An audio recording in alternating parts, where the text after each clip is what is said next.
आधीनी के पास है पूर्ण ब्रह्म दयाल, मान बढ़ाई मारियो भाई बेअदबी सिर काल। फिर क्या बताते हैं, विभीषण का भाग बडेरा, दासातन आया तिस नेड़ा, दासातन आया बिस्वे बीसा, जाको लंक दई बख्शीसा। ऐसा दासातन है भाई, लंक बकस्त्या देर न लाई। है।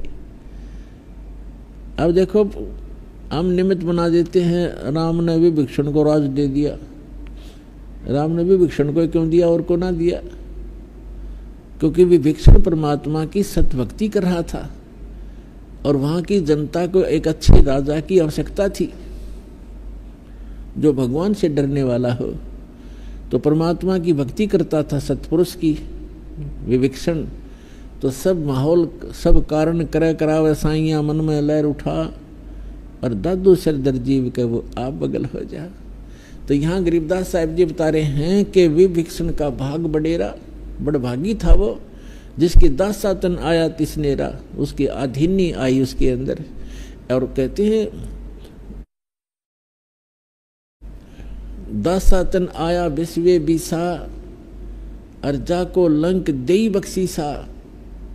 बख्शीश में मिली उसने परमात्मा की सतभक्ति करने से। ऐसा दासातन है भाई, लंक बख्शते वार न लाई। अगर यहाँ के संसारिक सुख भी तुम चाहो हो तो भी परमात्मा कहते हैं जैतन राजपाट भी चाहिए, हमरा इधर ले ध्यान। लेकिन ये राजपाट आपके जीवन का दुश्मन है। यहाँ तो गरीब बनकर रहना पड़ेगा, इच्छाओं का नाश करके जीना पड़ेगा। एक सारी सृष्टि का संचालक सबको, राजा को भी वही दे रहा है उसकी किस्मत अनुसार, और वो एक झोपड़ी में बैठ के दुल्हे का काम किया करता था। वो पागल थोड़ा ही था।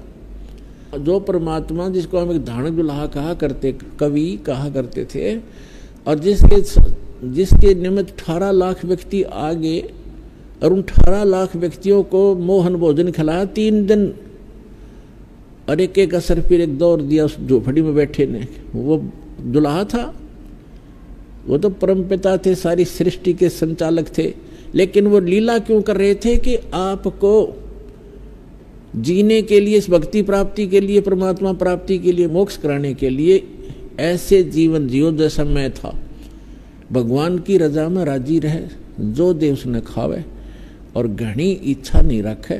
और यदि आपको आवश्यकता भी पड़ेगी इस जीवन में किसी भी प्रकार की, तो ऐसे मदद होगी जैसे परमात्मा ने 18 लाख व्यक्तियों को, 18 लाख 200 व्यक्ति आकर बारात में, और एक महीने पहले चिंतित हो जाता है पूरी फैमिली, आसपास के मित्र, भाईचारा भी दुखी हो जाता है कि 200 आदमी आओगे, खाने की व्यवस्था करनी है। और खाने के लिए घर वालों को बाद में कहते पहले बारात ने जमा दो, कहीं कम ना रह जा भोजन। 18 लाख कलेजा हिलजा, प्रधानमंत्री का 18 लाख आदमियों को एकदम भोजन खिलाना हो जाता है। तो वो क्या एक दुल्हाए थे? तो परमात्मा ने ये लीला की क्यों? कि भाई भक्ति पाने के लिए घने धन की जरूरत नहीं है, आत्मा निर्मल रखो, फिर आपके चरणों में रहेगी सारी चीज, हर वस्तु आपके चरणों में रहेगी। तो कबीर साहब कहते हैं,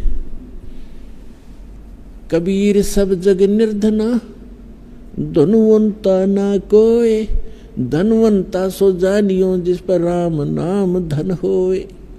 जिसके पास ही राम नाम धन है, उसके पास सब कुछ धन, सारा ही धन उसके पास। और कबीर साहब कहते हैं, टोटे में भक्ति करे। कई दुखी होते हैं कि हमें बहुत कर्ज है, बड़ा दुखी है, टोटा बहुत है। कबीर साहब कहते हैं, टोटे में भक्ति करे सोए सही सपूत, और मायाधारी मस्करे ना जाने कितने जालिए ऊत। वही सपूत है जो ऐसी सती थी, भगवान पर आस्था रखकर फिर देखना भगवान क्या उससे कोई छुपी है, आपकी दुख, आपका दर्द क्या उससे छुपा है? एक पल में जिस दिन आप प्रसन्न होगा, आपने प्रसन्न करना पड़ेगा उसको। और हृदय से ये रखे कि भगवान जैसे रखोगे न्योय रोएंगे, भगवान भूखे रखो चाहे प्यासे पर चरणों में रखना मेरे दाता। तो फिर देखना, फिर कहते नुकते ऊपर रीत जाएगा रे करोड़ कर्म जल जाए तुम्हारे। जिस दिन आपकी समर्पित भाव हो जाएगा भगवान के प्रति, फिर देखना आप सोच भी नहीं सकते इतने सुख देगा भगवान। तो पुण्यात्माओं, आपका सौभाग्य है कि आपको ये स्थान मिला, सच्चा भगवान मिला, सच्चा नाम मिला। अब ऐसे भक्ति जा। अब ये परमात्मा कहते समझा है तो सिर दर पाओ भौर नहीं रे ऐसा दाव। बोलो सतगुरुदेव की।